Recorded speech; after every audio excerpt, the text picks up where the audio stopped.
صدرت اليوم 6 أوامر ملكية فيما يلي نصها. بسم الله الرحمن الرحيم.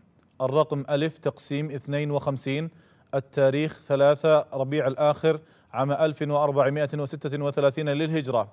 بعون الله تعالى نحن سلمان بن عبد العزيز آل سعود ملك المملكة العربية السعودية، بعد الاطلاع على النظام الأساسي للحكم الصادر بالأمر الملكي رقم ألف تقسيم 90 بتاريخ 27/8/1412 للهجرة، وبعد الاطلاع على نظام مجلس الوزراء الصادر بالأمر الملكي رقم ألف تقسيم 13 بتاريخ 3/3/1414 للهجرة، وبعد الاطلاع على نظام هيئة البيعة الصادر بالأمر الملكي رقم ألف تقسيم 135 في 26 من شهر 9 عام 1427 للهجرة، وبعد الاطلاع على البند ثالثا من الأمر الملكي رقم ألف تقسيم 135 في 26/9/1427 للهجرة، وبعد الاطلاع على البند رابعا من الأمر الملكي رقم ألف تقسيم 86 في 26/5/1435 للهجرة، وبعد الاطلاع على ما عرض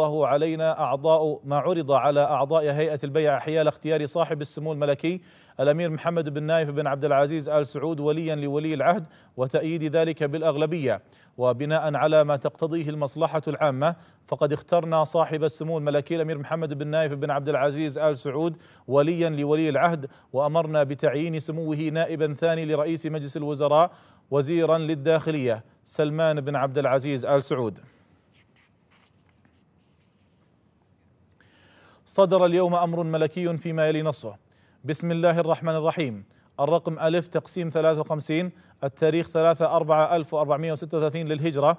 بعون الله تعالى نحن سلمان بن عبد العزيز آل سعود ملك المملكة العربية السعودية، بعد الاطلاع على النظام الأساسي للحكم الصادر بالأمر الملكي رقم ألف تقسيم 90 بتاريخ 27/8/1412 للهجرة، وبعد الاطلاع على نظام مجلس الوزراء الصادر بالأمر الملكي رقم ألف تقسيم 13 بتاريخ 3/3/1414 للهجرة، وبعد الاطلاع على نظام الوزراء ونواب الوزراء وموظفي المرتبة الممتازة الصادر بالمرسوم الملكي رقم ميم تقسيم 10 بتاريخ 18/3/1391 للهجرة، وبعد الاطلاع على الأمر الملكي رقم ألف تقسيم 139 بتاريخ 27/7/1433 للهجرة، أمرنا بما هو آت.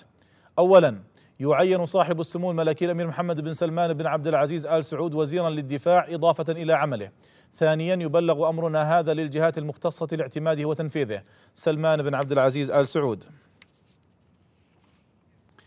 صدر اليوم أمر ملكي فيما يلي نصه. بسم الله الرحمن الرحيم. الرقم ألف تقسيم 54، التاريخ 3/4/1436 للهجرة.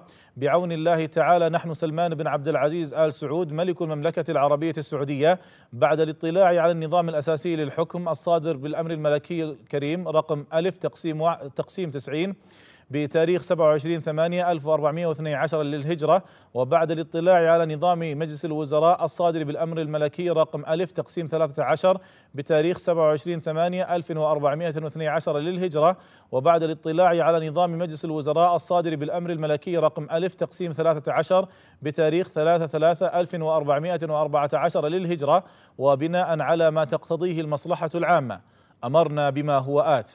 أولا، يستمر جميع أعضاء مجلس الوزراء الحاليين في مناصبهم برئاستنا. ثانيا، يعين صاحب السمو الملكي الأمير مقرن بن عبد العزيز آل سعود ولي العهد نائبا لرئيس مجلس الوزراء. ثالثا، على رئيس مجلس الوزراء تنفيذ أمرنا هذا سلمان بن عبد العزيز آل سعود. صدر أمر ملكي فيما يلي نصه. بسم الله الرحمن الرحيم. الرقم ألف تقسيم 55، التاريخ 3/4/1436 للهجرة. بعون الله تعالى نحن سلمان بن عبد العزيز آل سعود ملك المملكة العربية السعودية، بعد الاطلاع على النظام الأساسي للحكم الصادر بالأمر الملكي رقم ألف تقسيم 90 بتاريخ 27/8/1412 للهجرة، وبعد الاطلاع على نظام مجلس الوزراء الصادر بالأمر الملكي رقم ألف تقسيم 13 بتاريخ 3/3 3 1414 للهجرة، وبعد الاطلاع على نظام الوزراء ونواب الوزراء وموظفي المرتبة الممتازة الصادر بالمرسوم الملكي رقم م تقسيم 10 بتاريخ 18/3/1391 للهجرة، وبعد الاطلاع على الأمر الملكي رقم أ تقسيم 113 بتاريخ 20/4/1434 للهجرة، وبعد الاطلاع على الأمر الملكي رقم أ تقسيم 106 بتاريخ 25/6/1435 للهجرة، أمرنا بما هو آت. أولا، يعفى صاحب السمو الملكي الأمير محمد بن سلمان بن عبد العزيز آل سعود رئيس ديوان سمو ولي العهد المستشار الخاص لسموه من منصبه مع استمراره في منصبه وزيرا للدولة وعضوا في مجلس الوزراء بمرتبة وزير. ثانيا، يعفى معالي الأستاذ حمد بن عبد العزيز السويلم نائب رئيس ديوان سمو ولي العهد من منصبه ويعين رئيسا لديوان سمو ولي العهد بمرتبة وزير. ثالثا، يبلغ أمرنا هذا للجهات المختصة لاعتماده وتنفيذه. سلمان بن عبد العزيز. صدر اليوم أمر ملكي كريم فيما يلي نصه: بسم الله الرحمن الرحيم. الرقم أ تقسيم 56 التاريخ 3/4/1436 للهجرة.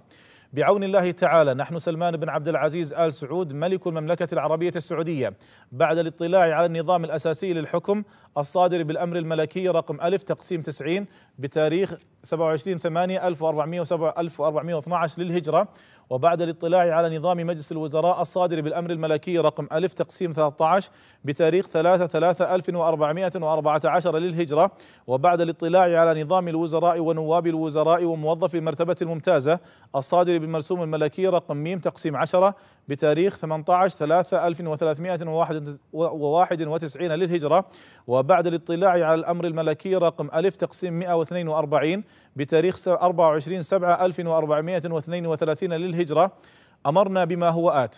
أولا، يعفى معالي الأستاذ خالد بن عبد العزيز التويجري رئيس الديوان الملكي والسكرتير الخاص لخادم الحرمين الشريفين من منصبه. ثانيا، يعين صاحب السمو الملكي الأمير محمد بن سلمان بن عبد العزيز آل سعود رئيسا للديوان الملكي ومستشارا خاصا لخادم الحرمين الشريفين بمرتبة وزير إضافة إلى عمله. ثالثا، على سمو رئيس الديوان الملكي الرفع لنا بالترشيحات للمناصب القيادية بالديوان الملكي. رابعا، يبلغ أمرنا هذا للجهات المختصة لاعتماده وتنفيذه. سلمان بن عبد العزيز آل سعود. صدر اليوم أمر ملكي فيما يلي نصه: بسم الله الرحمن الرحيم. الرقم أ تقسيم 57 التاريخ 3/4/1436 للهجرة. بعون الله تعالى نحن سلمان بن عبد العزيز آل سعود ملك المملكة العربية السعودية بعد الاطلاع على النظام الأساسي للحكم الصادر بالأمر الملكي رقم أ تقسيم 90 بتاريخ 27/8/1412 للهجرة، وبعد الاطلاع على نظام الوزراء ونواب الوزراء وموظفي المرتبة الممتازة الصادر بالمرسوم الملكي رقم م تقسيم 10 بتاريخ 18 من شهر 3 عام 1391 للهجرة، وبعد الاطلاع على الأمر الملكي رقم أ تقسيم 45 بتاريخ 3/4/1435 للهجرة، وبعد الاطلاع على الأنظمة والتنظيمات والأوامر والمراسيم الملكية والقرارات ذات الصلة، وبناء على ما تقتضيه المصلحة العامة، أمرنا بما هو آت. أولا، يعفى معالي الأستاذ خالد بن عبد العزيز التويجري رئيس الحرس الملكي من منصبه. ثانيا، يكلف معالي الفريق أول حمد بن محمد العوهلي بالقيام بعمل رئيس الحرس الملكي. ثالثا، يبلغ أمرنا هذا للجهات المختصة لاعتماده وتنفيذه. سلمان بن عبد العزيز آل سعود.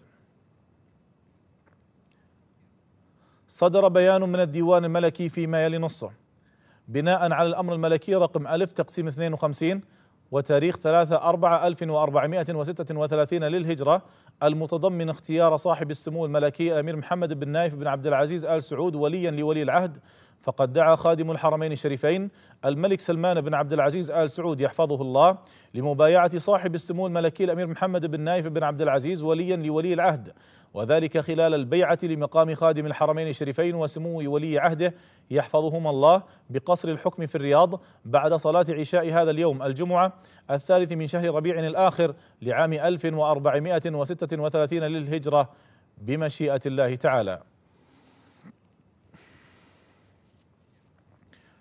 وجه خادم الحرمين الشريفين الملك سلمان بن عبد العزيز آل سعود بإقامة صلاة الغائب على الملك عبد الله بن عبد العزيز آل سعود رحمه الله تعالى بعد صلاة مغرب هذا اليوم الجمعة في جميع مساجد المملكة.